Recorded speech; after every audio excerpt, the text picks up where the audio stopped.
Olá, Sapiens! Sejam bem-vindos a mais um DR das Dietas. Meu nome é Estevão Mateus, sou psicólogo, empreendedor digital. E eu sou Ana Maria, médica com especialização em nutrologia e revisões sistemáticas com meta-análises. Gente, antes de começar o vídeo, vou pedir para você dar o triplo C, comentar, curtir e compartilhar. E só assim os mecanismos do YouTube vão entender que esse vídeo é relevante e importante para outras pessoas. E assim sendo, ele vai encaminhar esse vídeo para outras pessoas que estão interessadas no assunto. Ana, você quer lembrar alguma coisa antes? Pode lembrar. Quero lembrar para o pessoal que a gente está fazendo essa playlist de riscos, potenciais riscos para diabetes, lembrando que sempre são estudos observacionais, então a gente tem que ter muito cuidado com os resultados deles. Eles não comprovam a causa nem aquela associação de risco, eles só inferem para depois ser melhor estudados. Então, assim, só lembrando, se o risco tiver por volta de 1, é nulo. Um pouquinho menos, um pouquinho mais, tanto faz. Pode ser que proteja, pode ser que dê risco. Se tiver até 1,7, é uma associação modesta. Acima de 1,8 até 3 já é uma associação moderada, já vale a pena pensar sobre ela.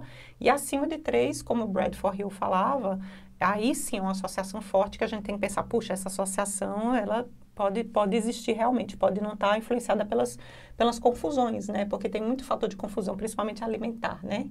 De participante saudável, da matriz alimentar, porque você não come só uma coisa, tem várias coisas juntas associadas, vários fatores de confusão associados, a própria lembrança da pessoa, se ela comeu mesmo, quanto que ela comeu de cada coisa. Então, levem todos esses resultados aí com um certo desconto desses riscos dos vieses, né? Ana, é a minha pergunta, meu script. O que a gente vai falar hoje mesmo? Hoje nós vamos falar sobre os micronutrientes, mais especificamente vitaminas e alguns outros micronutrientes, porque tem muitos, né? Então a gente vai dividir em 2 vídeos. Esse é o vídeo 1, vai ter o vídeo 2. A gente vai falar agora de vitaminas, colesterol ômega 3. Tá. E no próximo a gente fala dos sais minerais. Sais minerais, perfeito então. Então, vamos começar o vídeo? Vamos. Então, mas o que são micronutrientes? Micronutrientes. Os macronutrientes, sabem, vocês se lembram no vídeo passado, é tudo aquilo que é macro, é uma quantidade maior que você come, que você ingere. Então, proteína, carboidrato, gorduras, fibras, e elas precisam ser quebradas para serem absorvidas no sangue. Então, por isso que a gente chama macro, porque é uma quantidade maior, grande. Os micro são justamente aqueles elementos da alimentação que já estão além de você comer numa quantidade menor, às vezes questão de miligramas, ele já está num tamanho que já é pronto para ser absorvido. Você não precisa digerir ele para poder ser absorvido. Então, aí, as vitaminas e os sais minerais. Vamos começar para aquele conhecido de todo mundo, do pessoal que faz um pouquinho de ginástica, que chama AA e BCA, que eu pelo que eu sei, assim, na minha base teórica leiga, são encontrados em alimentos animais e em algumas vegetais, não é isso? O que são BCAAs, gente? Não é só suplemento de marombeiro, não. Isso aí é uma sigla que significa Brain Chain Amino Acids. Leucina, leucina e isoleucina. Leucina, isovalina e isoleucina e valina. São os 3 aminoácidos que têm essa formação tipo ramificada, igual um galinho de árvore. Eles são diferenciados dos outros por causa da conformação química mesmo.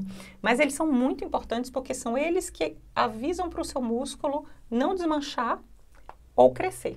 Sem a leucina, principalmente, que é o principal sinalizador para o músculo, você não cresce músculo e você acaba definhando e ficando com sarcopenia. No meu Bro Science na adolescência, quando a gente fazia musculação, Bro Science sem base teórica nenhuma, nós tomávamos algumas cápsulas antes e algumas cápsulas depois da atividade física para não sentir dor, mas isso não tem prova científica nenhuma, é o que eu fazia, os meus amigos. Se tiver professor de educação física aí assistindo da minha idade acima dos 50, comenta aí. Compartilha a Bro Science. Os BCAAs, eles são encontrados, como você falou, principalmente em fonte animal. Dá para você encontrar em fonte vegetal também, mas o problema é aquele, né? O perfil. O perfil A quantidade, a que tem nos vegetais é bem pouca, perto da onde tem. Então, o pessoal que faz e às vezes não está juntinho, você tem que associar para poder, né? Dieta de vegetais, vegetarianos, veganos, precisa fazer uma suplementação aí. Ana, eu não sei, sinceramente, eu acredito que tem hoje concentrados de B12 sem ser só de animal, tá? Tem que ver tem isso aí. o Dr. Gabriel lá, até ele vende lá nos Estados Unidos, mas eu não sei se tem aqui no Brasil. Se não tem no Brasil, tem que fazer reposição com o seu médico. E quem tem esse interesse e tomou essa decisão de fazer esse tipo de dieta, tem que realmente investigar e pesquisar. As reposições não não só de B12, ficar não só sem fazer o acompanhamento. É. Então, o que é que a gente descobriu? O que é que eu descobri aqui nas meta-análises em relação aos BCAAs, os aminoácidos, principalmente os BCAAs, e o risco ou proteção para diabetes tipo 2, né? Que é isso que a gente está interessado. Os fatores de risco, esses 5 vídeos, 5, né? São 5?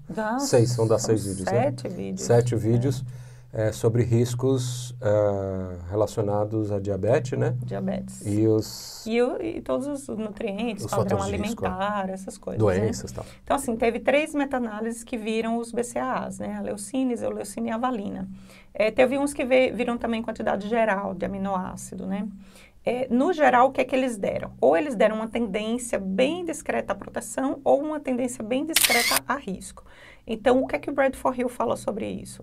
Se você tem estudos que estão conflitantes entre si, um dá um resultado positivo, outro dá um resultado negativo, isso aí é a falta de consistência entre os resultados. Então, já é uma situação em que você não confia nesses resultados. Então, o que é que eu posso falar para vocês? Ou não teve correlação, ou teve correlação fraca entre o consumo de BCAA e a proteção ou o risco de diabetes. Aí, o grande problema do consumo. Qual que é o grande problema do consumo? O consumo é o seguinte, por exemplo, quando a gente compara os grupos, o grupo que comia menos e o grupo que comia mais, o que é que você descobre? Aquele risco do participante saudável, que acha que é saudável, né? O grupo que comia mais também tinha mais obesidade, ingeria 2 vezes mais calorias do que o grupo que comia menos BCAA, olha só. E a carga glicêmica também era 2 vezes maior. Ou seja, será que não são esses outros fatores? É por isso que a gente fala tanto de fator de confusão em estudo observacional, tá, Sapiens? Posso falar do malvadão, que todo mundo acha que é malvadão? Malvadão. Colesterol malvadão. Colesterol malvadão. Olha que o colesterol ainda vai virar a cabeça de vocês. Eu estava vendo um artigo sobre pesquisas com Alzheimer e outras demências, que o colesterol parece que é essencial para manter a saúde cerebral, principalmente da meia-idade para frente. Mas isso aí a gente discute no vídeo específico de colesterol. Vai ter mais estudos sobre isso daqui para lá. Vamos esclarecer uma coisa só, bem importante, que as pessoas não podem confundir. Colesterol, a molécula, que é uma molécula esteroide específica lá, com os anéis aromáticos, tem toda uma formação, ela é base para todos os hormônios sexuais, para o cortisol, para a vitamina D. Então, sem colesterol, você não faz nenhuma dessas coisas dentro do seu corpo. Se tem uma dieta bem fraquinha em colesterol, ele não assimila a vitamina D, nem tomando. Então, tem até, a gente já viu estudos com pessoas vegetarianas que tinham vitamina D mais baixa, né? E a gente achou que talvez fosse por causa disso. Mas o corpo é capaz de produzir colesterol do nada, tá? Ele não é essencial, não é que você fica sem colesterol se você não comer. Só que se você come muito pouco, o que que acontece? O seu corpo vai precisar se sobrecarregar para se virar para produzir. Então, você vai estar gastando mais energia para produzir uma coisa que você poderia estar comendo um pouco na alimentação.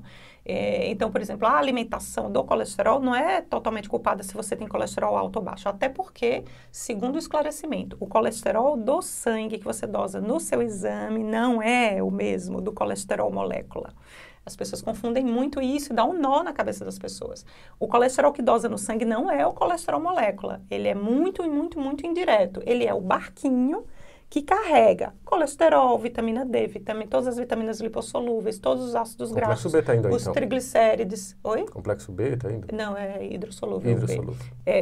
Tudo que é gordura que não se mistura com água, então óleo e água não se misturam, então ela não pode ficar passeando sozinha, a não ser que ela esteja perdida, não caiba mais, igual o triglicérides, que às vezes fica solto no sangue, que é um tipo de gordura. Mas ele tem um barquinho para carregar isso, e as pessoas chamam de colesterol, mas não é colesterol, é a proteína carregadora do colesterol. O nome todo é isso. É Low Density Lipoprotein. Então, é uma proteína de baixa densidade que carrega o colesterol. E High Density Lipoprotein e outras. Então, assim, na verdade, são proteínas, barquinhos, que servem para, tipo, isolar o colesterol e carregar ele para onde precisa. Então, primeira coisa, não vamos confundir. LDL, HDL, não é disso que a gente está falando. A gente está falando da molécula colesterol e de onde ela vem. Então, onde encontramos o colesterol? Deixa eu terminar, que eu acho que eu sei. Tá. Nós não temos em vegetal, a Ana acabou de falar que não temos em vegetal, apenas em produtos animais. Então, quando você vê aquela propaganda, aquele marketing, não contém colesterol, malvadão, e às vezes no é um produto totalmente uma vegetal. forçação de barra, porque se o produto é vegetal, ele não vai conter de qualquer forma. Então, quer dizer, carnes, ovos, laticínios... E sabe por que não contém, Sapiens? Porque ele forma a membrana celular dos animais. Então, para nossa membrana celular... Nós falamos no vídeo anterior, nós somos feitos de gordura, colesterol, né? Proteína. E proteína, então quer dizer, se você não come, você vai virar E água, né, obviamente. Um fio de pipa, um perfil da porta, vai morrer, vai sair voando com o vento. Então o colesterol é por isso que ele é importante, ele reveste os neurônios, ele faz parte da membrana celular, a molécula colesterol. Lembre-se, diferente do exame de colesterol, que é outra coisa, né? Então, o que é que as meta-análises acharam, tentando correlacionar o colesterol, o consumo de colesterol, né, que é a molécula mesmo, não aquele dosagem do sangue, e o risco ou proteção para diabetes. Nenhuma evidência é importante, ou evidências nulas ou fracas, ou seja, ou não tem associação, ele nem protege e nem arrisca, ou teve uma associação tão fraca que não vale a pena você mudar a sua vida com medo do diabetes por causa disso, tá? E sempre aquela mesma coisa, quem comia mais colesterol, ó, também fumava mais, também tinha uma circunferência abdominal maior, tinha um IMC quase 2 vezes maior, consumia quase 2 vezes mais álcool do que as pessoas, 2 vezes maior não, o álcool que era 2 vezes maior, o IMC era maior em relação a quem comia pouco colesterol. Então, isso também reflete que a categoria que comia mais colesterol tinha vários outros fatores de risco que eu não entendo se deve ter algum fator psicológico aí que a pessoa, relacionando com aquela teoria da janela quebrada, que a pessoa acha, já estou fumando e bebendo menos, eu vou comer essa carne toda, que é malvadona. Ela acha que é malvadona. Malvadona e acaba comendo. E o outro que é saudável, porque acha que é malvadona, acaba não comendo. Então, quer dizer, psicologicamente ele está dentro da janela quebrada, que é aquela quando você tem um carro estacionado, uma pessoa tá com uma pedra, passa a segunda, vai quebrando o carro, vai ficando todo pichado, danado, arranca as rodas e continua. A coisa vai indo, ficando né? cada vez pior, né? Vai piorando cada vez. Eu acho perfeita essa sua correlação. Foi uma apenas analogia, mas assim, pensei é assim que você entende o Forma, participante saudável, né? Vamos falar agora de ômega 3. Ômega 3, famosão, que seria anti-inflamatório. Anti-tudo, Superman das mega vitaminas. Suplementos. Então, o ômega 3 nada mais é do que um ácido graxo, uma gordura, que tem uma ligação dupla, ou seja, insaturada, não foi completada ainda, ela pode ser desligada e oxidada a qualquer momento, na posição do carbono 3, só isso. O ômega 6 é a mesma coisa, só que na posição do carbono 6. Às vezes eles têm outras ligações, tá? Mas aí os específicos aí é que seja nessa posição. É só a formulação molecular. O ômega 3 seria anti-inflamatório. E o ômega 6, que é o que tem nos óleos vegetais, de soja, de milho, de canola, tal, seria altamente inflamatório, porque ele é o precursor de uma molécula inflamatória que tem dentro do corpo. Quando você tem dor, você produz muito essa molécula e ela usa o ômega 6 para produzir. Então, novamente, nós achamos o ômega 3 em frutos do mar, carnes, peixes. Carnes gerais, mas principalmente peixe e frutos do mar, né? Alimentos que tenha vários tipos de gordura junto, é isso? Qualquer alimento que tenha gordura, alimento animal, os vegetais também, ele sempre vai ter um pouco de cada gordura. Azeitona, óleo de azeite. Só que aí, dependendo do tipo do alimento, abacate, vai ter abacate. Deve ter também. Um pouco mais de um tipo de gordura, outro pouco mais de 3. Então, ômega 6 no abacate. Então, ômega 6, ômega 3. Tem gordura saturada também. Tem monoinsaturado, igual do azeite. Então, assim, elas estão sempre... Mas tem alguns alimentos que tem mais de um e mais de outro. No caso aqui, ômega 3 é peixes e frutos do mar. Peixes e frutos do mar, isso mesmo. E tem 3 tipos diferentes de ômega 3, tá? O EPA, o DHA e o ALA. O ALA é o de origem vegetal. E ele tem problemas também de biodisponibilidade e de transformação. Mas é o que você acha nas nozes, nas amêndoas, castanhas, linhaça, que o pessoal fala, é rico em ômega 3. Mas é um ômega 3 diferente daqueles dos produtos animais. Então, também não é todo mundo que consegue converter. A biodisponibilidade dele não é 100%. Nem absorver quanto os produtos animais, exatamente, a biodisponibilidade. Então, olha, teve 5 meta-análises investigando o ômega 3 e o risco ou proteção de diabetes tipo 2. E aí os valores foram justamente conflitantes. Ou foram nulos, Teve estudo que achou possibilidade de risco fraquinho e teve estudo que achou possibilidade de proteção fraquinha. Então, mais uma vez, como Bradford Hill sempre falava, um dos critérios para ele valorizar o estudo observacional tem que ter consistência, tem que ter outros estudos mostrando a mesma coisa. Se um está falando X, outro está falando Y, aí você já fala, talvez não seja nenhuma coisa nem outra, né? Às vezes não tem associação nenhuma. Então agora nós vamos falar da vitamina A. Ana, uma pergunta antes de você começar. Vamos seguir o alfabeto. Eu ouvi falar que tem mais de um tipo de vitamina A, é isso? São 2 tipos de vitamina. E, na verdade, a vitamina A é uma só, é o retinol. Só que o que as pessoas falam é que assim, tem o retinol e os carotenoides. Os carotenoides são de origem vegetal. Isso, cenoura, abóbora. Qualquer vegetal que seja amarelo. Tá. Né? Abóbora, vegetal amarelo tipo pimentão, cenoura. Cenoura é a mais famosa, né? E aí, só que o problema dos carotenoides, o retinol já é a vitamina A prontinha, esse aí tem em produtos animais, que são gema de ovo, carnes, laticínios, tudo isso. Fígado, principalmente, porque a vitamina A ela é acumulada no fígado, né? O problema dos carotenoides, que é mais uma coisa para os vegetarianos e plant-based tomarem cuidado. Essa era a minha parte de falar, né? Então fale. Não, agora você já falou que o retinol se acha. Ah, que o retinol se acha no... Já veio a minha parte ali, Sorry. ó. Estou misturando aqui as cores no nosso script. Eu vou me controlar. Vou tentar me controlar. O problema do carotenoide é o seguinte, 1/3 só dele é absorvido. E desse 1/3 tem gente que geneticamente, aliás, não é pouca gente, é muita gente, que geneticamente fica como amarela? Não consegue converter. Aí o que é que acontece? Acumula na pele. Então, se você vê aquela pessoa que come muita cenoura e tal, e está preocupada com vitamina A, com a saúde, né, da pele, dos olhos, tal, que dizem que é bom Começa a ficar pra todos. amarelo. Aí começa a ficar com a palma da mão amarela, essa Laranjada. a pessoa não está convertendo, ela está ficando impregnada e não está virando vitamina A dentro do corpo. Então, tem que se tocar com essas coisas, né? E os resultados com a vitamina A podem ser promissores, sapiens. Por quê? O que acontece? Os carotenoides, o alto versus o baixo, circulantes, né? Isso já foi exame de sangue. Agora, se a pessoa converte ou não, aí é outra história. É de cada um, tem uns empecilhos genéticos aí. Mas o carotenoide circulante mais alto, ele poderia ter 20% de proteção para diabetes tipo 2. E o retinol, que é a vitamina A verdadeira, a concentração dela no sangue, quando ela estava baixa, foi mais associada com diabetes tipo 1. Então, teve uma associação que, se você tecnicamente estiver mais alto, você poderia se proteger. Mas não é 100% garantido, que só foram duas meta-análises diferentes, né? Precisa mais estudos para comprovar e tem que ter muito cuidado com a vitamina A. O que a gente sempre fala, né? Aqui não é recomendação. Não é recomendação médica, a gente está dando aqui estudos científicos e conhecimento para vocês. Então, se você quiser mudar, alterar, fale com o seu nutricionista, com o seu médico nutrólogo ou o seu médico que atende aí a sua família. E principalmente se for fazer reposição de vitamina A, porque a vitamina A, se você repõe em quantidade muito exagerada, aí ela pode dar hipervitaminose, é uma das poucas que dá hipervitaminose. E pode ser fatal? Pode ser fatal, é bem complicado. Deixa eu falar a minha parte. Vitamina B1, eu lembrei de uma historinha, a tiamina, né? Essa não era que estava faltando nos sushis no começo do século passado, 1900 e pouco, no Japão, onde as pessoas de dinheiro mandavam fazer o que fazem hoje no arroz, deixando ele branquinho para fazer aqueles sushis maravilhosos. Bem refinado, né? Bem refinado, e aí quando o arroz está daquele jeito branquinho, ele perdeu todos os sais minerais, as vitaminas dele. A casquinha dele que tem. Então, se você come arroz, o melhor é o integral.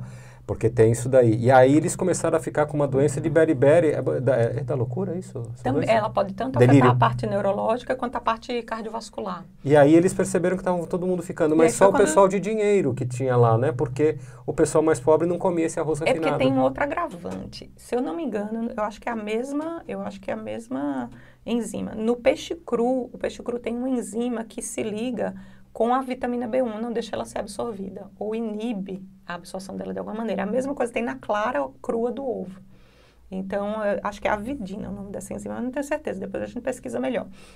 Então, além do arroz ser polido e pobre em vitamina B1, a pouca vitamina B1 que tinha, o peixe cru, com a enzima que ele tem, inibia. E aí eles ficaram muito deficientes em vitamina B1. Eu não sei, é só para jogar pra gente, mas Bro Science de novo. 4 claras, uma gema. Será que tem a ver com essa absorção das vitaminas você usar gema? Precisamos pesquisar isso daí. Então, eu nunca...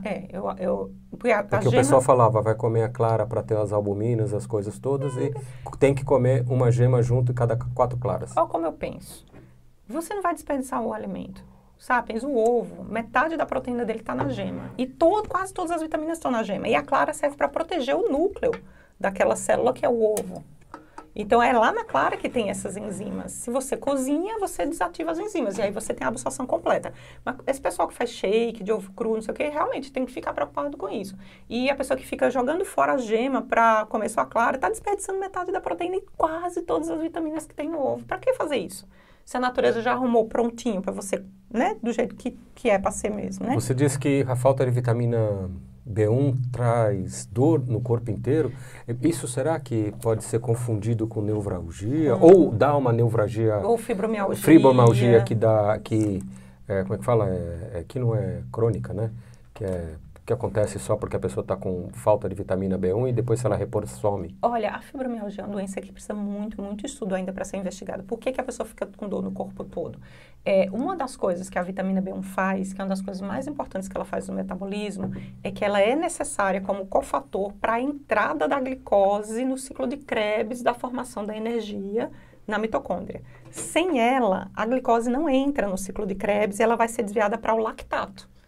Que é da dor. Que é da dor. Quando a gente treina muito e fica com aquele músculo dolorido, tá cheio de lactato. Isso tudo que você está falando é dentro da mitocôndria, que tudo faz ADP, ATP, Exatamente. Que é o que dá energia, que vira elétrico lá e faz a gente se movimentar. É a vida, né? É a vida, exatamente. Isso, okay. Exatamente. A mitocôndria é a usina de energia dentro da célula. É o que faz a gente ir e vir. Tudo.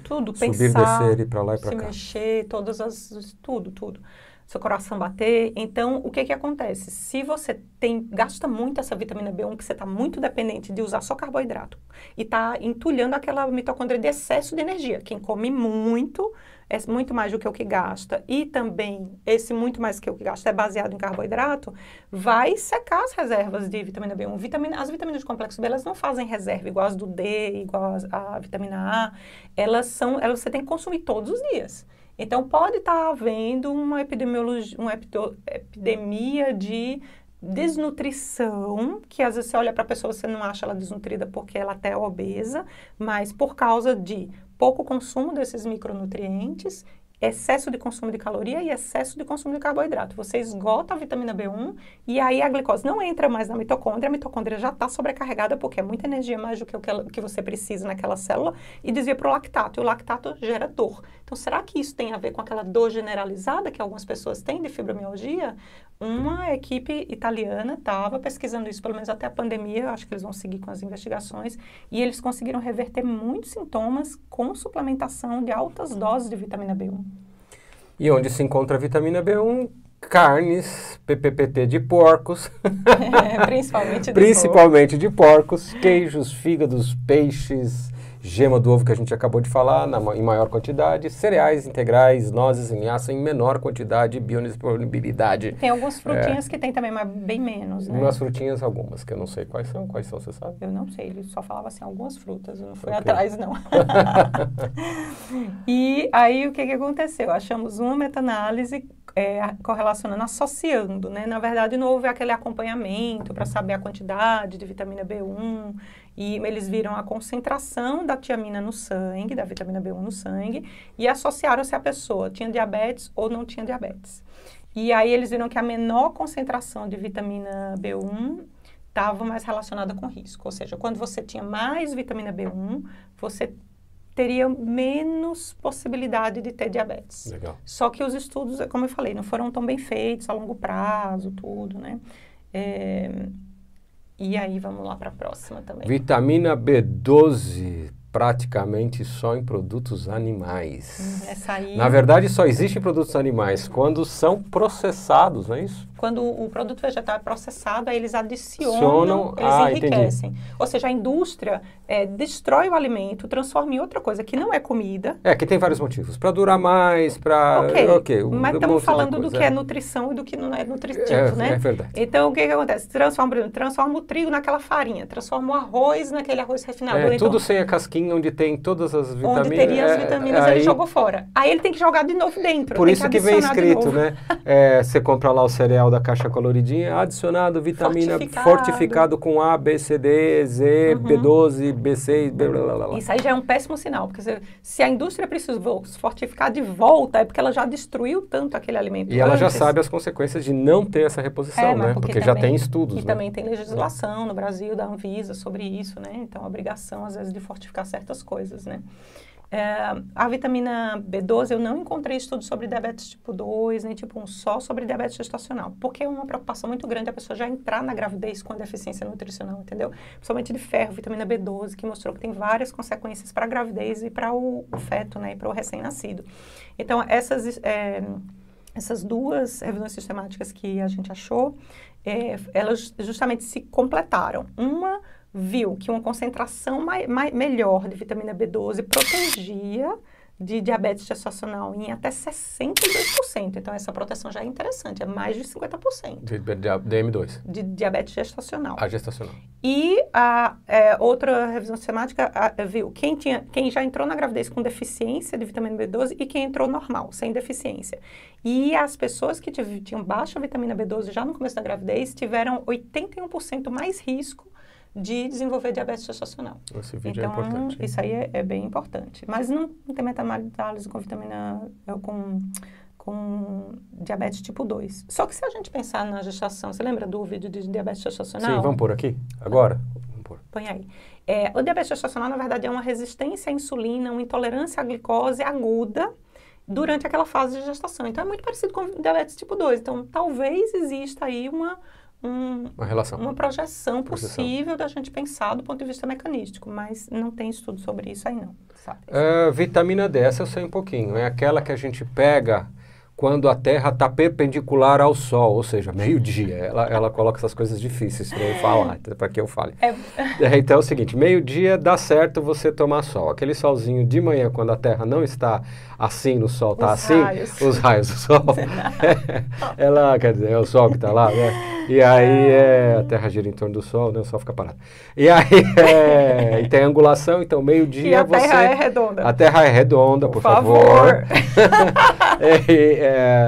Aí onde você tem mais incidência de UVB, é isso? UVB, porque tem vários raios solares, vários tipos de luminosidade que vem do Sol, né? Os ultravioleta, A e B, é o que a pessoa se preocupa, envelhecimento da pele, câncer de pele, essas coisas. Mas o UVB, ele tem uma ação importantíssima, que é entrar na sua pele e estimular o seu metabolismo a produzir vitamina D, a partir do colesterol. E aí, o que acontece? O UVB é muito menos quantidade do que o UVA. Quando a Terra está redonda, o UVA pode passar assim, pode passar assim, pode passar assim, ele entra de todo jeito. O UVB, você só tem uma quantidade melhor dele se os raios do Sol estiverem perpendiculares à superfície da Terra na localização que você está.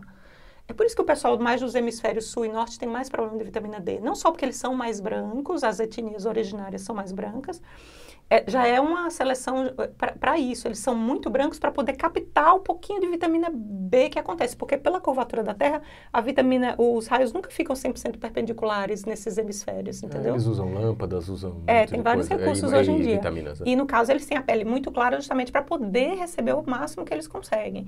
Já na região dos trópicos aqui, mais no meio, aí o UVB entra bem perpendicular e você consegue captar a maior concentração dele. Só que também não vai ficar torrando no sol, né, sabe? Você não é doido nem nada. Dependendo da cor da pele, a pessoa precisa de mais tempo ou menos tempo. Uma pessoa mais clara, às vezes precisa de 10 minutinhos só. Fica, sabe, 5 minutinhos de frente, 5 minutinhos de costas. Assim, bem pouquinho já. Você nunca passa de 7 minutos de frente, de costas, a gente sempre calcula. Começou a ficar um pouquinho avermelhado, pronto, já sai do sol, não espera queimar. Provavelmente já deu a quantidade suficiente, isso não vai te aumentar o risco de câncer de pele, porque você não vai ficar torrando lá.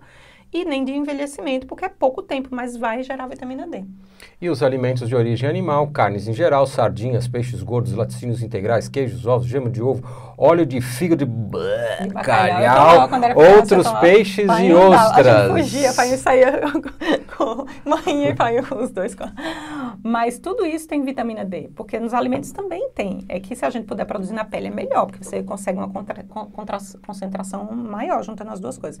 Mas, e lembrando que essa vitamina D, quase que você pegou minha partezinha. Sim. A vitamina D, quando você come com os produtos animais, ela vem junto com o K2, é isso? Isso. E o K2 é essencial para que ela cole O K2, ó, vitamina D, vitamina K2, que também é de produtos animais, não é a vitamina K que tem nas folhas verdes, K1, é a K2. E o magnésio, esse trio, ele serve para direcionar o cálcio para o lugar certo.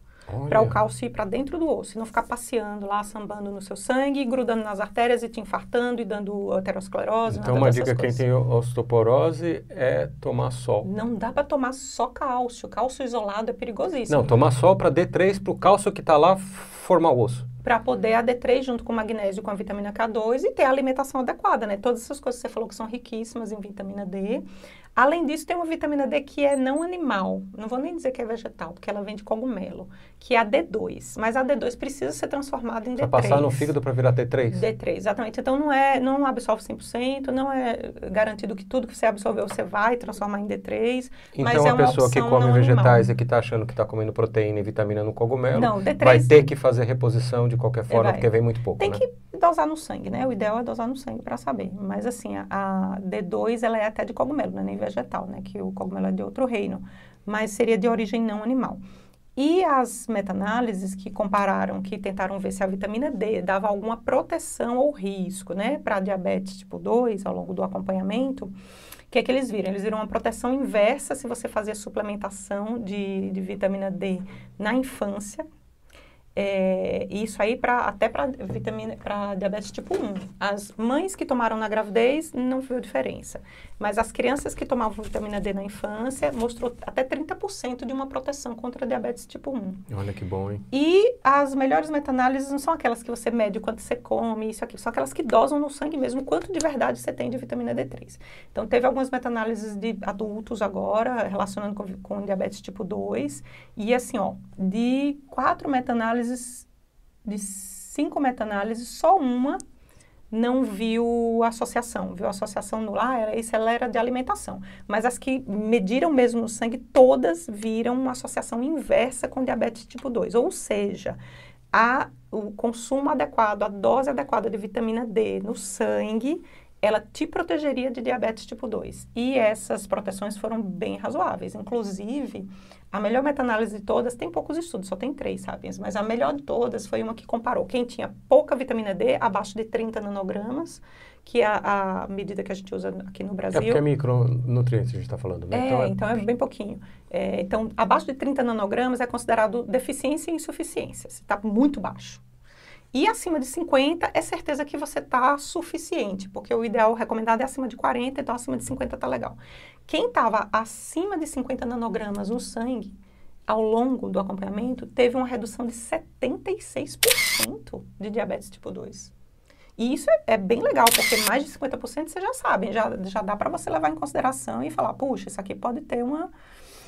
E agora, um agravante que é interessante a gente alertar as pessoas é que a obesidade, ela dá mais chance de você ter pouca vitamina D no sangue circulante. Por quê? Porque a vitamina D, ela é lipossolúvel, ou seja, ela é gordura, ela vem do colesterol. Mas quem tem diabetes faz mais urina, né? Então, mas às vezes não é nem isso, não é nem que você perde na urina. Quem tem obesidade sequestra a vitamina D nas células gordurosas. E aí, o que acontece? Ela não vai para o sangue onde ela tem que agir, não vai para as células. É por isso que você estava falando outro dia, discutindo com outro médico, que a pessoa com mais peso vai dando vitamina, sempre continua baixa. E às vezes continua baixa. É difícil você fazer a reposição, porque E, inclusive, sabe, se for fazer a vitamina D de reposição, não vai tomando qualquer dose maluca, não. Tem que dosar no sangue, pedir para o médico ver no sangue. Você faz, às vezes tem que fazer um tratamento de ataque por 3, 4 semanas com dose maior, aí volta lá, dosa de novo, porque quem tem obesidade acontece isso. Você dosa de novo, está baixo ainda. Porque você está dando vitamina D, e a gordura está sequestrando. Está sequestrando no tecido adiposo. Porque ela é lipossolúvel. Porque ela é lipossolúvel.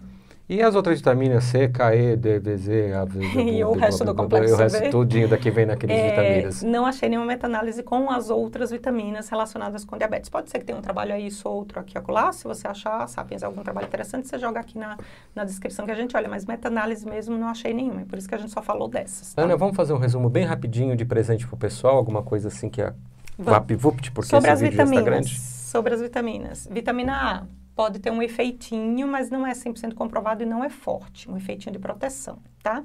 Vitamina B12 tem efeito, sim, proteção de 62% dos observacionais de diabetes gestacional.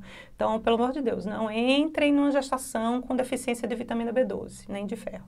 Dieta e vitamina D, aquilo que a gente achou agora. Se você tem uma dosagem sérica maior do que 50 nanogramas, tecnicamente você está em 76% protegido de desenvolver diabetes. É claro que não vai esquecer as outras coisas de risco que a gente tem vídeo aqui também, né? Para você conseguir se prevenir, né? Chegamos mais ao fim de um DR das dietas. Siga a gente nas mídias sociais e compartilhe esse vídeo. E o complemento dos micronutrientes vem a seguir no próximo vídeo. Próximo vídeo, o complemento são sais minerais, é o próximo. Gente, muito obrigado você que ficou até aqui. Agradeço o compartilhamento, o triplo C, que eu nunca lembro quais são os três. Mas muito obrigado por ter ficado aqui. Até a próxima DR das dietas. Tchau.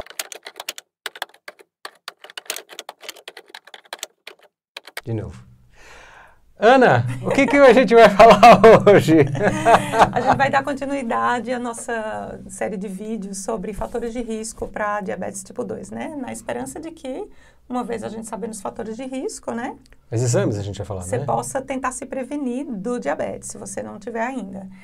Hoje a gente vai focar nos exames laboratoriais. Isso. A gente já falou de características gerais do indivíduo na primeira parte, obesidade, outras características. Mas, Ana... Falamos de doenças também no vídeo passado e agora a gente vai falar dos resultados dos Mas, exames. Ana, além da glicemia de manhã e a glicada, existem outros exames que podem prevenir? É isso que a gente vai tentar ver. Exames que você possa detectar se já estão alterados antes mesmo da glicemia ficar alterada. Isso é interessante, antes hein? mesmo da pessoa descobrir o pré-diabetes. Então, de repente, você faz seus exames de check-up e você consegue descobrir antes de ter pré-diabetes, antes de ter diabetes. Olha que legal, gente. Esse é um vídeo que vocês podem dar o triplo C, compartilhar, curtir e comentar e passar para as pessoas que vocês gostam, as pessoas que estão fora do peso, que estão com obesidade, que às vezes nem sabem que estão com risco, mas estão comendo aí, vocês sabem. A gente sabe os familiares que gostam mais de docinhos, né?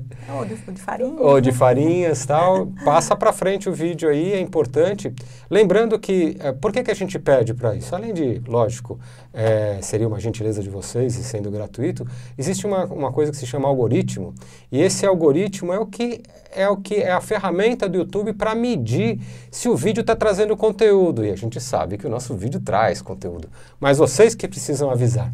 Então, para aqueles que curtirem... registra lá que para o YouTube que é interessante o vídeo. E aí tem a ferramentinha que tem o algoritmo dela que vai passando para mais pessoas verem os nossos conteúdos, né, maravilhosos. Então, só uma lembrança que a gente sempre vai falar disso em todos os vídeos que são de estudos observacionais. Os resultados desses estudos, dessas meta-análises que a gente vai trazer aqui, são de estudos observacionais. Porque como é uma doença crônica, você precisa acompanhar aquele grupo de pessoas por um bom tempo para descobrir se desenvolveu ou não a doença.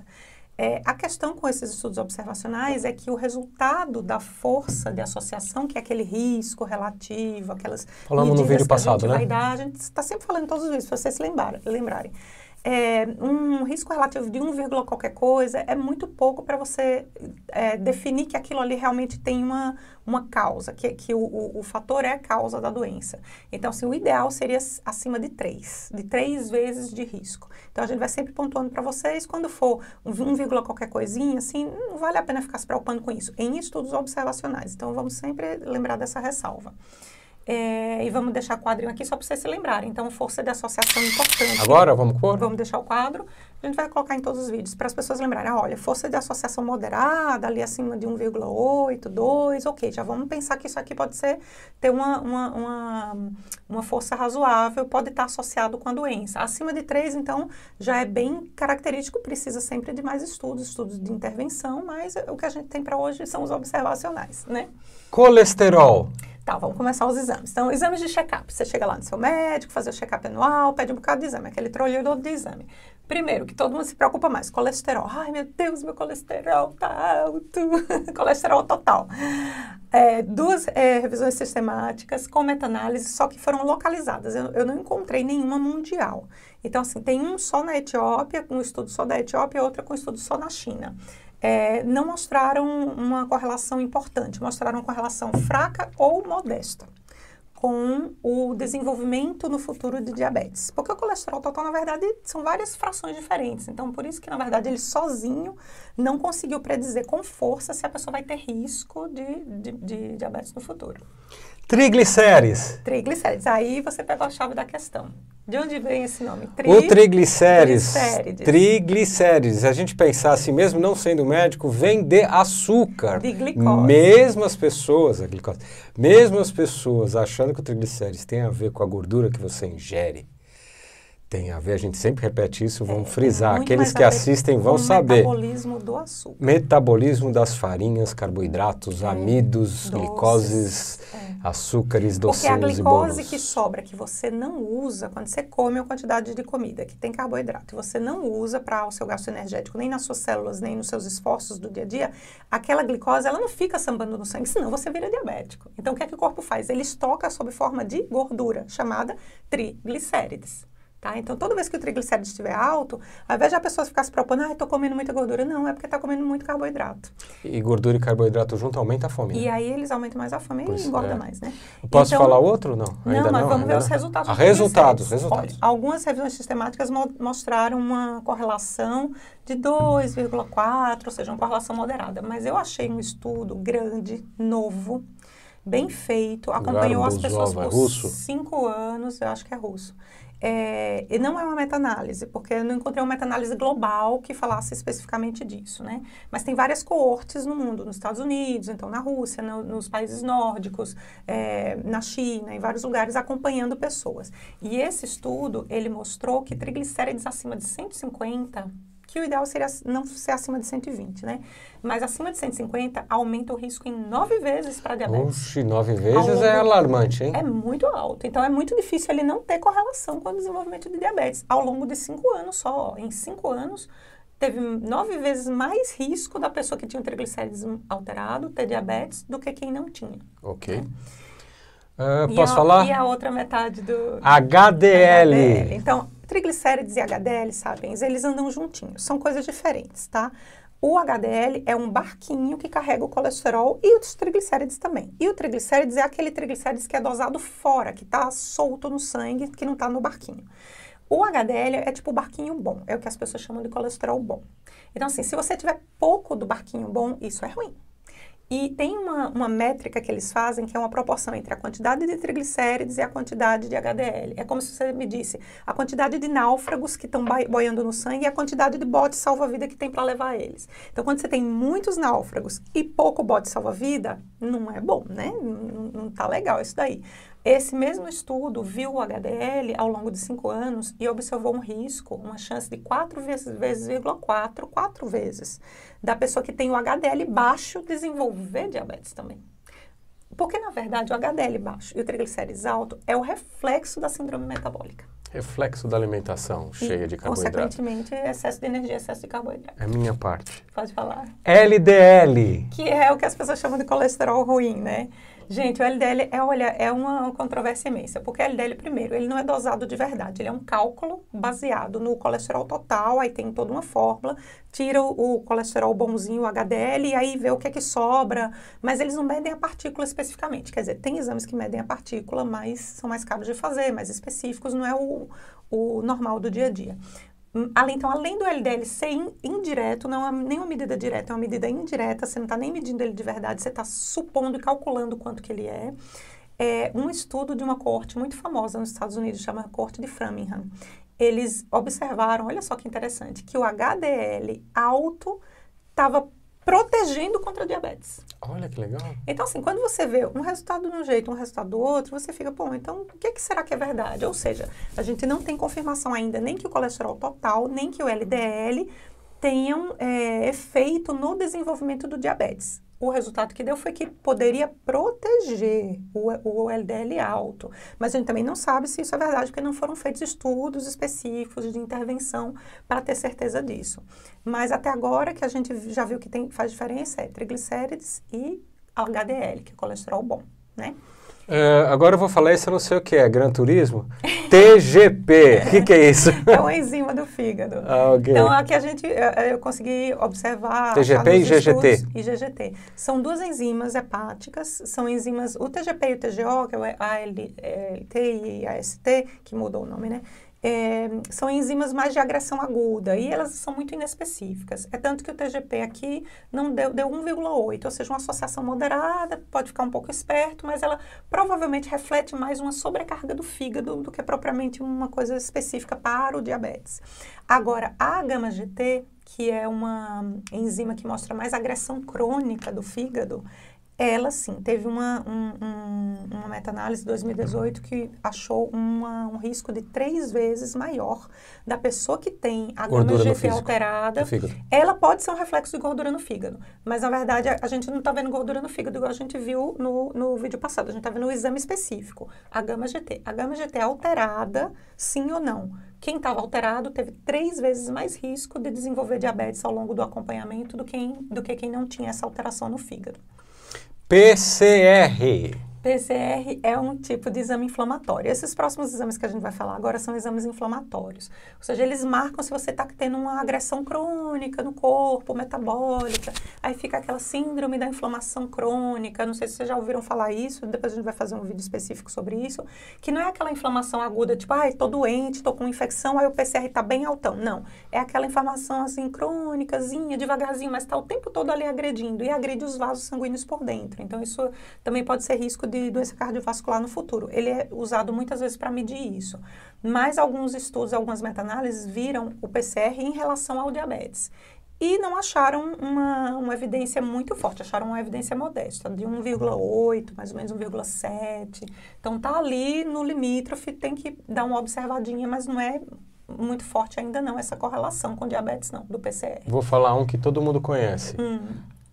Lembra de gota, ácido úrico. Ácido úrico, que as pessoas também associam muitas vezes com gota, com bebida, achando que comer carne que aumenta o ácido úrico.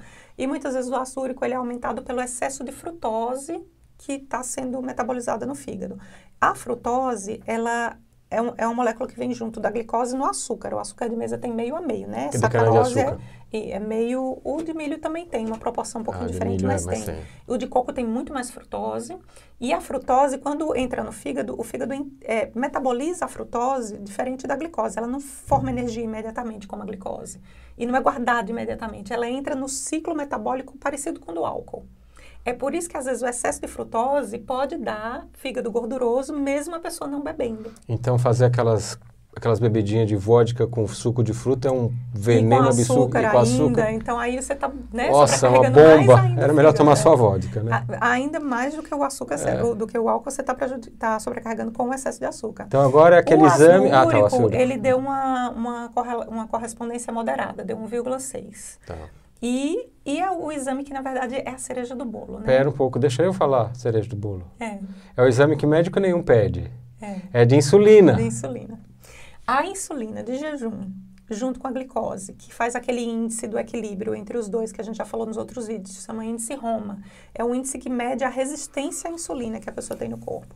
E a insulina pós-prandial, elas podem ser fatores preditores muito importantes antes da pessoa desenvolver o pré-diabetes. Olha como é interessante pedir esse exame com antecedência, porque antes de você ser diabético, você fica pré-diabético. E antes de você ser pré-diabético, o que a gente está tentando descobrir são exames que mostrem que você está nesse caminho, para você poder o quê, Sapiens? Desviar o caminho e tentar se prevenir da doença final. Prevenção imediata agora é cortar excesso de carboidrato, né? Seria, né? Tentar, se a pessoa come excesso... Não, falando de dieta, né? Um pouquinho. Ela tem que tentar cortar o excesso, ela tem que entender se o metabolismo dela está prejudicado e está sobrecarregado em todos esses aspectos, o que está sobrecarregando isso, né? Por isso que a gente falou naqueles vídeos de dieta, lá sobre dieta low carb e tudo mais. Mas a insulina... ela ainda teve uns valores assim ainda que não é um consenso. Tem algumas revisões sistemáticas, mas não teve o consenso ainda.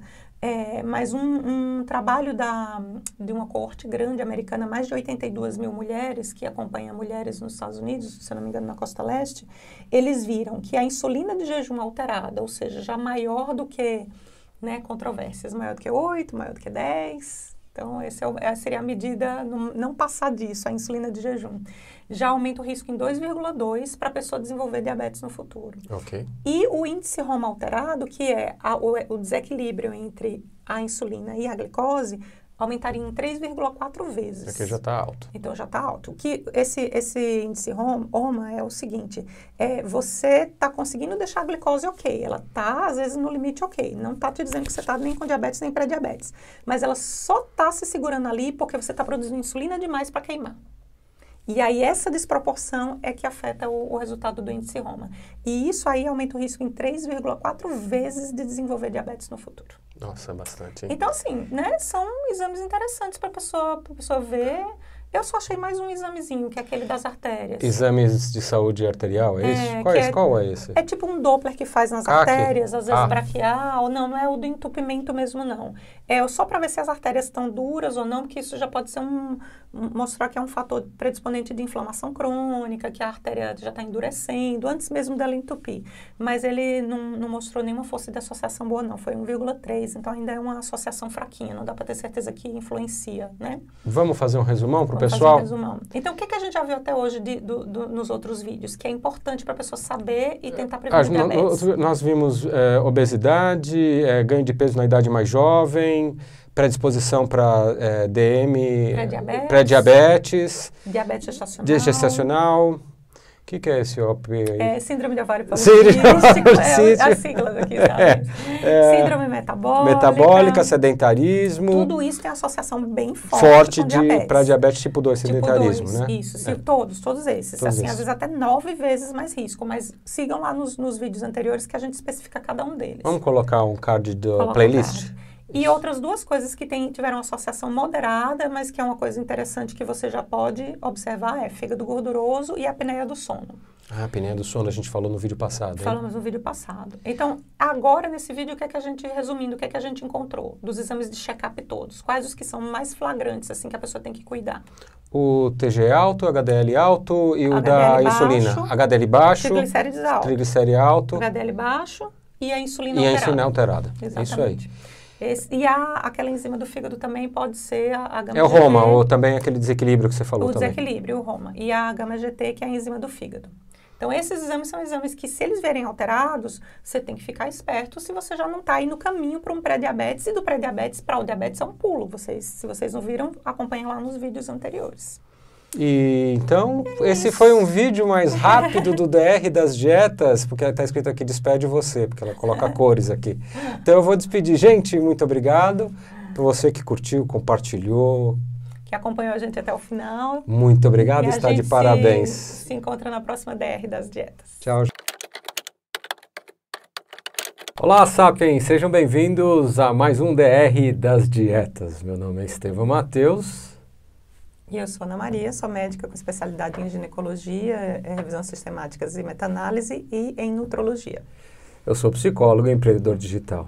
Ana, o que nós vamos falar hoje? Hoje a gente vai dar sequência nos fatores de risco para desenvolvimento de diabetes do tipo 2. Por que a gente está falando desses fatores de risco? Porque seria uma maneira de você tentar se prevenir de desenvolver o diabetes tipo 2. Se você conhecer bem os fatores de risco, você já se enquadrar em algum deles, você pode tentar reverter ou até evitar esses fatores de risco, né? Então, Sapiens, você sabe que as nossas dicas aqui são apenas para prevenir vocês de uma possível virada aí de uma diabetes tipo 2, né? Não é indicação de tratamento. Não é indicação de tratamento, nem receita de bolo. Na realidade, a gente está fazendo um pensamento lógico com dados científicos e bases científicas para poder alertar vocês aí sobre essa possível, não é possível, ela é uma epidemia, né, que está acontecendo no mundo de diabetes tipo 2. É uma prevalência bem alta e cada vez piorando, né? Lembrando que os trabalhos que a gente vai usar aqui, eles estão todos na referência, estão no site também com o PDF completo das referências completas. E são estudos, são meta-análises, mas são feitas com estudos observacionais. Então, eu não vou cansar de repetir para vocês. Os estudos observacionais têm muitas dificuldades, eles têm muito fator de confusão, a incerteza dos resultados sempre é bem forte, porque tem muita coisa influenciando aí na observação. Não são trabalhos controlados, são trabalhos só que observaram esses grupos populacionais ao longo de tempos, né? Então, só para a gente recapitular, que está mais bem explicado naquele naquele vídeo anterior, o grau da associação, a força da associação, que é quantas vezes a pessoa com aquele fator de risco vai ter mais chance, ou vai ter mais risco de ter a doença. Esse risco relativo... Quando é 1, 2 ou 3, qual que é o pior? Então, é isso que eu vou explicar. Se você tem um grau de associação 1, significa que não tem diferença entre os grupos, porque é uma divisão entre o grupo que desenvolveu a doença e o grupo que não desenvolveu a doença. Então, um número dividido pelo mesmo número dá 1, ou seja, não tem diferença entre eles, não tem associação. Se é de 1 a 1,3, é uma associação muito fraca. De 1,4 até 1,7 é uma associação modesta. Então, esse tipo de associação em estudos epidemiológicos tem que ter muita investigação mesmo para você realmente saber se ele é o causador daquela doença no futuro, entendeu? 3 a 8 é fortíssimo. Agora, de 1,8 a 3 é considerado associação moderada, já valeria a pena a investigação ou um interesse maior. E acima de 3 é considerado uma força de associação boa, forte. Bom, eu imagino aqui com os meus botõezinhos de uma pessoa leiga desses trabalhos todos, que uma pequena alteração na glicemia já de manhã ou na glicada já está mostrando que a pessoa está com uma tendência futura aí a ser diabética. Com certeza. Então, esse vídeo de hoje, o vídeo anterior a gente focou nas características gerais da pessoa, em obesidade, e nesse vídeo de hoje a gente vai focar nas doenças, nas condições potencialmente patológicas que podem dar a maior chance ou maior risco de você desenvolver diabetes tipo 2. Então, é como você falou, o primeiro de todos que a gente tem que pensar, e é um dos que tem mais associação mais forte, é justamente o pré-diabetes. Pré-diabetes é aquele que a pessoa chega e fala, não, eu tô pré-diabético, aí continua comendo as coisinhas, né? Aí depois desenvolve diabetes. Depois desenvolve diabetes, é isso aí. Porque o pré-diabetes tem alguns critérios, sabe? Eu não vou entrar aqui nos detalhes, mas a gente pode deixar nos cards ou nos posts da comunidade, né? Que é você ter uma glicemia de jejum alterada, mas não em nível de diagnosticar diabetes, ainda um pouco alterada. Porque 110, 115, 125, até 125. Pós-prandial de 140 até 199, ou seja, não estourou acima de 200 ainda. Okay. E a hemoglobina glicada até 6,4. Acima de 5,7 e até 6,4. Mas tem algumas variações, dependendo da associação que estuda isso daí. Então, o que aconteceu? Achei uma meta-análise bem interessante em 2020, mas lembrando, sempre estudos observacionais. Então, pode ter muito erro e confusão envolvida aí. O risco geral de uma pessoa com diagnóstico geral, qualquer um desses fatores, para dizer que a pessoa tem pré-diabetes, comparado com quem não tinha o pré-diabetes, chegou a 5,8 vezes mais da pessoa desenvolver diabetes tipo 2. Nossa, é quase muita 6 coisa. Vezes mais. Não, 6 vezes mais é muita coisa, Se for a glicemia de jejum aumentada, é quase 9, é 8,4 vezes mais chance de desenvolver diabetes tipo 2. Ou seja, se você foi diagnosticado com pré-diabetes, mas o seu número está nesse nível, ou muda a dieta, ou vai ficar. Tem quase 8 vezes mais chance tem 8 vezes mais chance de desenvolver uma chance bem grande de ficar, né? Bem grande. A hemoglobina glicada também aumentou 4 vezes, enfim, aí dependendo do tipo de exame que era alterado. Tem uma outra doença também que pode estar muito associada com diabetes tipo 2 e é alarmante. A gente já tem inclusive vídeo sobre isso. Obesidade? Não, obesidade a gente falou no vídeo anterior. É diabetes gestacional. Gestacional a gente também. Então, o diabetes gestacional também tem uma força de associação importante, forte, com o risco de desenvolver diabetes tipo 2 depois que a mulher sai da gestação. Às vezes resolve na gestação, mas ao longo dos anos ela vai acabar desenvolvendo então, se ela diabetes tipo 2. teve diabetes gestacional, é melhor ela tomar conta da dieta depois da gravidez. Tem que ter muito cuidado, porque é um fator de risco muito importante. E, consequentemente, você conhecendo seu fator de risco, você consegue tentar prevenir, né? Então, se você conhece alguém que está grávida ou está planejando engravidar... Sempre passe. Sempre passe, para a pessoa Posso lembrar para as pessoas curtirem, compartilharem e comentarem esse vídeo, o C, como dizem por aí. É muito importante. Gente, por que a gente pede isso e o pessoal do YouTube pede? Porque dá relevância. Quando eu falo que dá relevância é o seguinte, o vídeo como esse, que traz informações basadas em evidências, ele vai ser passado pelo YouTube para outras pessoas que estão interessadas. Então, quando você faz a gentileza de curtir, de compartilhar e até de comentar o vídeo, lá eles marcam, poxa, esse vídeo aqui teve relevância. E aí passa para frente para outras pessoas que estão precisando. Porque, como você sabe, no YouTube tem diversos assuntos, diversos tipos e níveis de vídeo. Então, você tem vídeo que é superficial, como isso daqui faz, é claro que vai acontecer isso. E você tem vídeos mais calcados em ciência, mais elaborados, aonde a gente perde um tempo muito grande para poder elaborar. né, para poder passar essa informação para você. E eu tô certo que o público que segue a gente, Ana, é um público que tem um interesse maior em evidência, em realidade, que não vai atrás só entender os fatos para poder passar. Então, se você está interessado, se você gostou, se você gosta do nosso canal e gosta do tipo de vídeo que a gente tem, curte, compartilhe, se inscreva no canal e passe para as pessoas que você gosta, que você acha que tem interesse para seguir um canal com um pouquinho mais de profundidade. Passe para as pessoas que você quer que continuem saudáveis para acompanhar você por longos anos aí na sua vida, né? E se você gosta do seu inimigo, também passa para ele também, que a gente não... Estamos agradecendo. Então, por exemplo, diabetes gestacional, o risco relativo da pessoa que teve diabetes gestacional na gravidez desenvolver diabetes tipo 2 depois é de 7,5 até quase 9 vezes. Então, a mulher que teve diabetes gestacional, ela tem uma chance quase 9 vezes maior de desenvolver diabetes tipo 2 no futuro. E a gente vai colocar aqui um mapinha mundo de um estudo que foi observando a prevalência de diabetes tipo 2. Esse mapinha azul, né? O mapinha azul. Tá. No mundo todo. Então, tem alguns lugares que estão cinza ou estão brancos, é porque não tem dados, tá? Mas você vê que o Brasil, olha como o azul do Brasil é muito forte, é um dos mais fortes. Isso equivale a uma prevalência, uma quantidade, uma frequência de diabetes tipo 2 pós-diabetes gestacional de até 49%.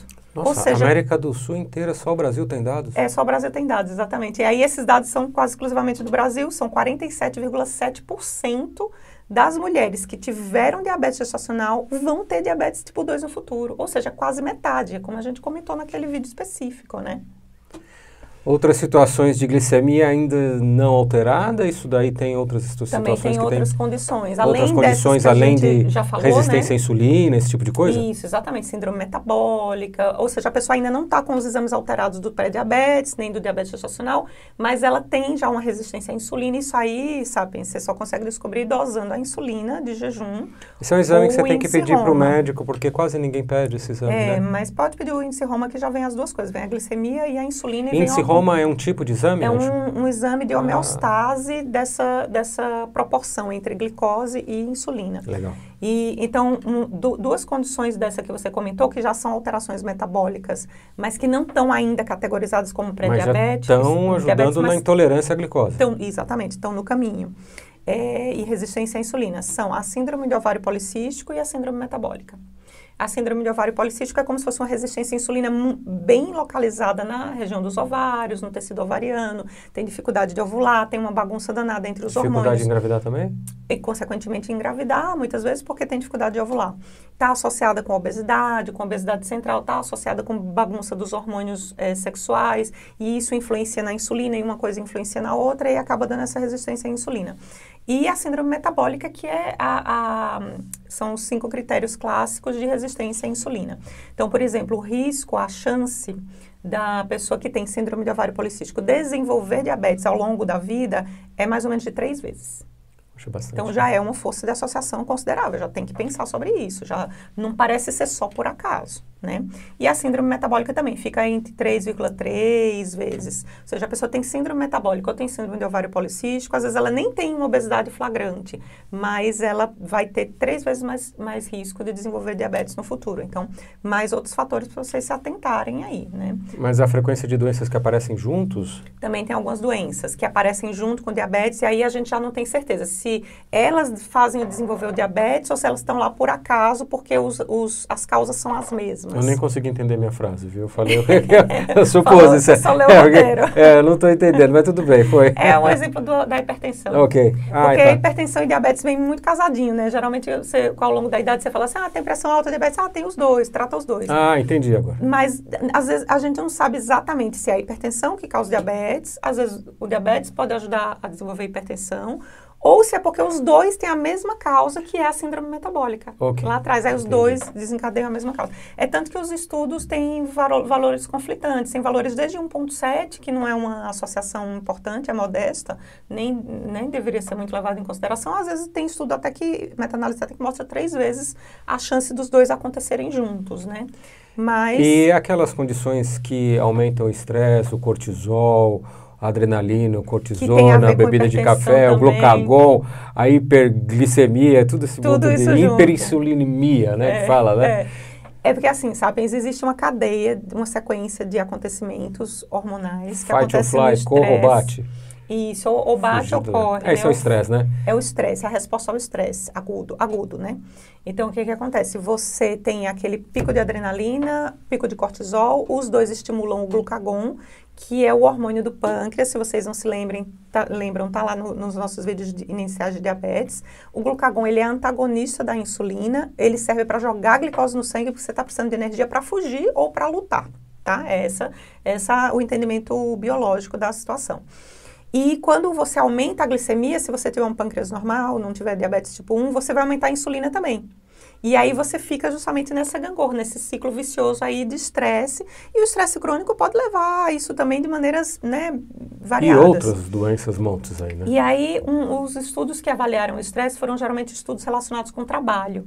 Então, tem 3 meta-análises vendo alta carga de cobrança no trabalho, ou vendo muitas horas de trabalho, ou vendo insegurança no emprego. Só que nada disso deu estatisticamente significativo, mas não deu aquela força de associação importante que a gente fala.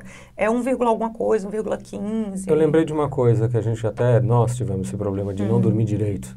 Aumenta o cortisol e desequilibra o cortisol, né? Você não pode dormindo, desequilibrar. Né? Inclusive, eles fazem bastante estudos na Inglaterra com trabalhadores de turno, né? Trabalhadores que dão plantão, só para terminar, o que eu lembrei é o seguinte, não tem a ver também que a pessoa que não dormiu de noite, ficou acordada com insônia, acorda de manhã como se fosse um pré-diabético. Existe isso? Existe um estudo. Não foi viagem minha?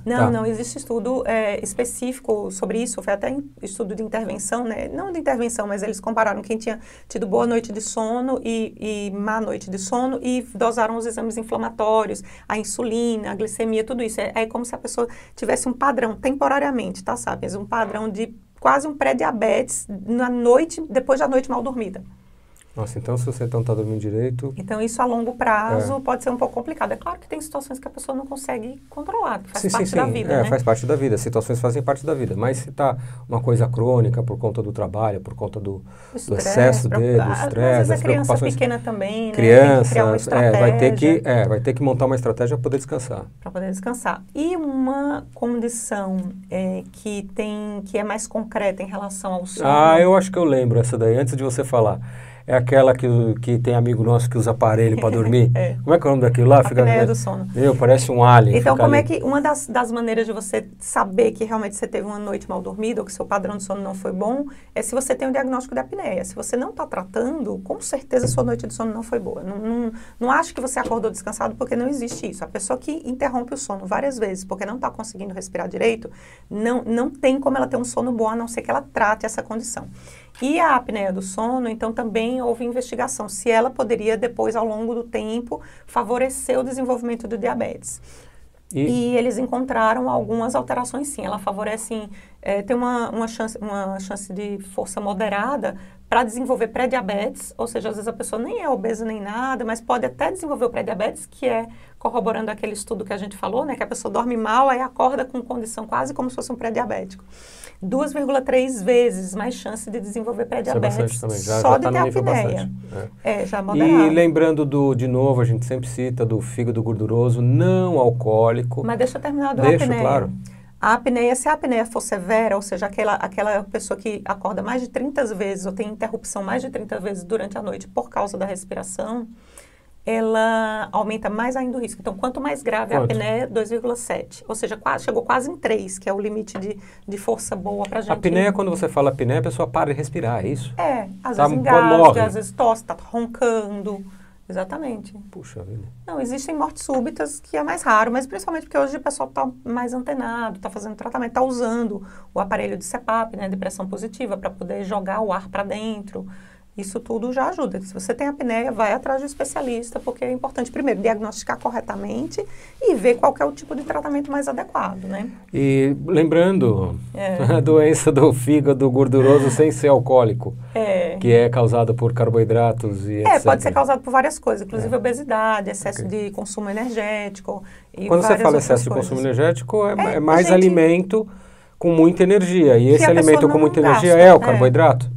a maioria das vezes hoje em dia na nossa alimentação mas você pode também, de repente, comer gordura demais e não comer carboidrato e também consumir mais energia do que você, só que é mais difícil porque você não aguenta, né, você fica enjoado. O carboidrato não, a mistura dos dois, do carboidrato e da gordura, ela não é saciante, ela deixa você cada vez querendo comer mais. Mas a gordura sozinha só é o problema. Então, o que eles estabelecem como fígado gorduroso não alcoólico? A pessoa não poderia tomar mais do que a mulher 20 gramas de álcool por dia e o homem 30 gramas de álcool por dia. Se você converter isso em dose, dá mais ou menos 24 e 32 gramas, que dá no máximo 3 doses por dia para a mulher e 4 doses por dia para o homem. Então, ou seja, só para explicar, porque você está falando gramas, mas ninguém sabe. Uma cerveja de uma latinha de cerveja vamos colocar um tem uma dose? Aqui. Tá, vamos colocar o banner para explicar? 300 ml, eu não sei quantos ml tem na lata de cerveja. 350 é a média. Tá, então 300 ml de cerveja seria uma vai dose. ter uma dose, daquela cerveja mais Ela fraquinha. pode tomar 4. O homem, a por mulher, dia. 3. Por dia. Para ser considerado um limite de álcool que não vai interferir no fígado, entendeu? Ok. Não tem nada a ver com etilismo, não é conceito de etilismo, nada, é conceito de gramatura de álcool que você pode dizer assim, esse fígado tá gorduroso, mas não é por culpa do álcool, porque a pessoa não ultrapassa esse limite diário, entendeu? Ok. Por exemplo, uma cerveja mais encorpada, de 5, aí já cada 300 ml já tem uma dose meia. Meia taça de vinho, que você está colocando 125? 125 é a taça meia taça de vinho. Pequena, né? Aquela taça pequenininha, um sexto. Garrafa, porque ele né? tem 15%, 12, 13, uma 15. Uma dose meia. E um shotzinho de 25 ml de vodka ou de algum outro destilado também com 40%. O shotzinho pequenininho é aquele de 25, não é o de 100. Não é o de 100. Que o pessoal serve no restaurante. É o 25. É o 1/4, é o pequenininho. Bem pequenininho mesmo. Bem pequenininho. Aquele seria 1, 2, não, 3. É uma dose. Uma dose por dia. Porque é uma média de 40% de teor alcoólico que tem nesses destilados, né? Tá vodka, enfim. Entendi. Então, vamos colocar um banner aqui só para vocês terem vamos pôr. noção. Então, assim, para categorizar que o fígado gorduroso não é alcoólico, não foi culpa do álcool, teria que a pessoa ter uma média diária de consumo de até essas quantidades. essa quantidade. 3 doses para mulher e 4 doses para homem, tá? E aí, o fígado gorduroso não alcoólico está muito correlacionado com síndrome metabólica e com a obesidade. E aí, como é que a gente faz para separar o que é culpa da obesidade, o que é culpa da síndrome metabólica e o que é culpa do fígado gorduroso, né? É tanto que esses graus de associação foram todos moderados. Tanto de enzimas alteradas, quanto do ultrassom alterado mostrando gordura no fígado, mas já são mais de 2, sapiens. Então, esse é 2.2, é 2 ponto alguma coisa, 2.9. Então, mesmo em pessoas magras, não obesas, se a pessoa tem fígado gorduroso, ela já tem 2 vezes mais chance ou mais risco de desenvolver diabetes no futuro. E se a pessoa tiver sobrepeso ou obesidade, aumenta quase para 3. E se esse fígado gorduroso já tiver fibrose, ou seja, a elasticidade do fígado já estiver se perdendo, porque já está começando a ter cicatrizes lá dentro, aí pode botar para 3 ou para 4 o risco de desenvolver diabetes depois 3 de ter a 4 vezes gorduroso. é bem grande. 4 vezes é bem respeitável, né? Uma doença que pode ter componente metabólico, é a gota, não é a gota? Não a pode? gota também pode ter componente metabólico, né? Por causa do excesso de frutose, o próprio excesso de álcool, né? As pessoas acham que a culpa é da carne, mas não necessariamente. Pode ser do metabolismo da frutose no fígado e a pessoa desenvolver gota. Okay. Mas a gota não teve correlação. Na verdade, eles não estudaram direito. Eles viram que as pessoas que têm gota têm uma prevalência maior de diabetes. Chegou a 16%. Que vocês estão lembrados que a média mundial está estimada para ser 10% lá para 2040, por aí, né? Varia de país em país. Isso. Mas eles não chegaram a quantificar quantas vezes mais risco a pessoa que tem gota vai ter diabetes. Não achei estudo sobre tireoide isso, tem alguma... Porque a mulherada tem bastante, né? O hipotireoidismo, principalmente autoimune, é mais prevalente em mulheres mesmo, a doença de Hashimoto, né? Mas a tireoide também, como uma doença metabólica, a gente pensa que tem a ver com metabolismo, tem a ver com hormônio, pensa, será que tem a ver, então, com diabetes? Pode a pessoa ter, né, predisposição a ter diabetes? Eu vou fazer a pergunta, já quase assim, meio sabendo a resposta. Depressão é parte da minha área. Eu sei que a depressão não é uma coisa só mental do corpo todo. Você não deixa dar o resultado. Qual o resultado? O hipertireoidismo não teve associação com diabetes. Você já tinha falado que não tinha? E o hipotireoidismo deu uma associação muito fraquinha, então não é relevante do ponto de vista clínico. Tá, não vou perguntar, já perguntei. Vá para o seu interesse de depressão, as pessoas querem saber. As pessoas querem saber. Depressão, eu acho que a depressão, né, é uma parte fisiológica inteira, né, o corpo inteiro, né, mas não é só mental. Teve alguma correlação? Não teve, quer dizer, teve uma correlação fraca, 1,48, né, modesta, e distúrbio bipolar teve uma correlação de 1,98. Tá. Só que isso é extremamente difícil da gente separar, né? Porque algumas medicações podem dar alteração metabólica também, algumas medicações usadas. Então, você não sabe se é a depressão ou se é o tratamento. E também pode ter alguns comportamentos mais compulsivos, e aí direcionados para a alimentação, que pode estar associado aí, que a gente não tem como separar. Então, assim, não dá para dizer categoricamente que depressão ou algum outro distúrbio mental vai ter mais risco de desenvolver diabetes no futuro. Ok. Né? Ana, vamos dar um presente pessoal, vamos fazer uma pequena conclusão de tudo que a gente falou, para aquelas pessoas que ficaram até agora, aquelas pessoas bonitinhas que estão assistindo o filme. Obrigada, viu, Sabe? O vídeo. Muito obrigado, agradecido a todos que ficaram até aqui. Vamos para um pequeno resumo. Vamos, então, quais são as doenças ou as condições patológicas que têm uma associação mais forte com o risco de desenvolver diabetes tipo 2 no futuro? Ter pré-diabetes, ter tido diabetes gestacional, ter síndrome metabólica ou ovário policístico, que são todas alterações metabólicas relacionadas à tolerância da glicose, tá? Ok. E uma força de associação mais moderada, mas também quase chegando na forte, foi a apneia do sono e fígado gorduroso, principalmente se tiver fibrose, aí já aumenta mais. Vamos deixar todas essas informações nos posts. Isso, acompanhem, se inscrevam, no grupo vai ter lá e no site tem todas as referências completas, tá? A gente não está conseguindo colocar as referências completas. Não cabe, né? Não cabe na descrição do YouTube, então a gente está colocando no site. Aí tem lá a capinha do vídeo, então é só olhar a capinha, a mesma capinha que está lá, e embaixo o download. É seguro, tá? Vai abrir um PDF numa outra aba pelo próprio Google, e aí você faz um download caso você esteja fazendo pesquisa, caso você esteja fazendo uma faculdade, quer ver os detalhes da onde a gente tirou as nossas conclusões.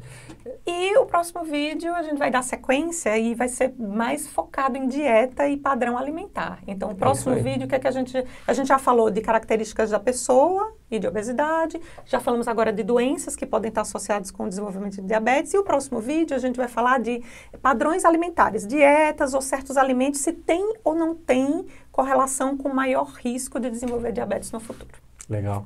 Gente, muito obrigado por ter ficado até aqui. Próxima DR das dietas. Beijo, um abraço. Tchau, gente. Obrigado.